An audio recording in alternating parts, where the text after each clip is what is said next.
Joe Manchin leaves the Democratic Party and registers as an independent. Manchin's decision after years of bucking party leadership could allow him to run for governor or try for another Senate term this fall after ruling out doing so as a Democrat. So I'll say a few things. For one, this dude was never going to win West Virginia as a Democrat, and he knew it. He's effectively forced into retirement having been a Democrat because West Virginia ain't having none of it. However, the big news here is the Democrats no longer have the Senate. That's it. Mm-hmm.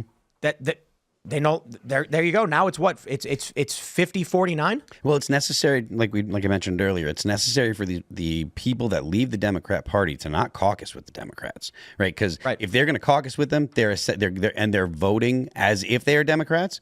It is not. It is only a move in it's name symbolic. Only. Yeah, it's only symbolic move, not at all material. If Manchin is going to try to maintain a political career in West Virginia, he's going to have to be he must be desperate right now to prove that he's not going to go the Democrat route. Just leaving the party won't be enough.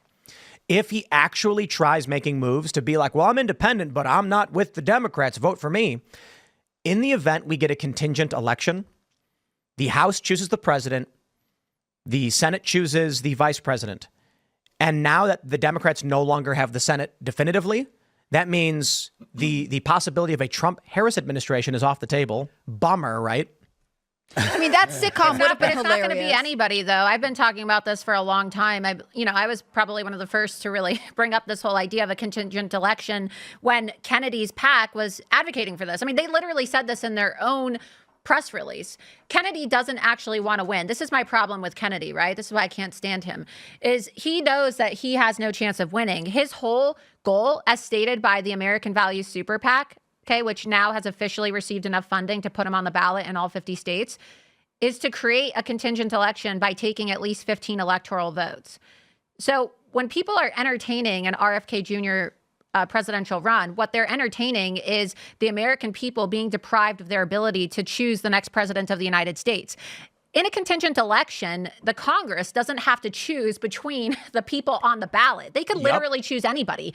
So technically speaking, they don't want Trump or Biden. Do you think they want Joe Biden for another 4 years? No, they don't want Joe Biden. They don't want Trump, and they sure as hell don't want RFK Jr. We could literally get President Ilhan Omar. We could get President. No, I'm serious. I know you're right. I'm not. It's not out of the question. We could get President Alex Soros. They could put Hillary Clinton in charge. They could make Nancy Pelosi president in a contingent election, because I don't think a lot of people understand what that means.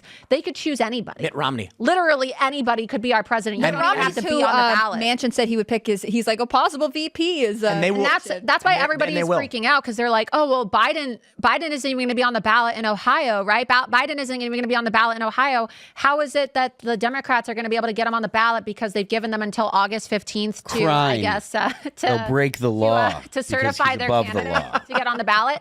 But they've already said publicly, the Democrats, that they're not going to certify their candidate until the convention. Well, why would you do that? They're saying they might do a virtual mini nomination just to have it on paper. But why not do it now? There's no reason why they wouldn't just do it now, because the DNC rules, they're different from the Republicans, right?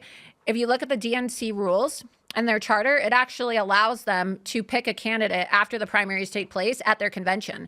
So even though the primary elections have already taken place, if there's enough people within the DNC leadership that vote for it, they could nominate Gavin Newsom or Michelle Obama or somebody else at their convention in August.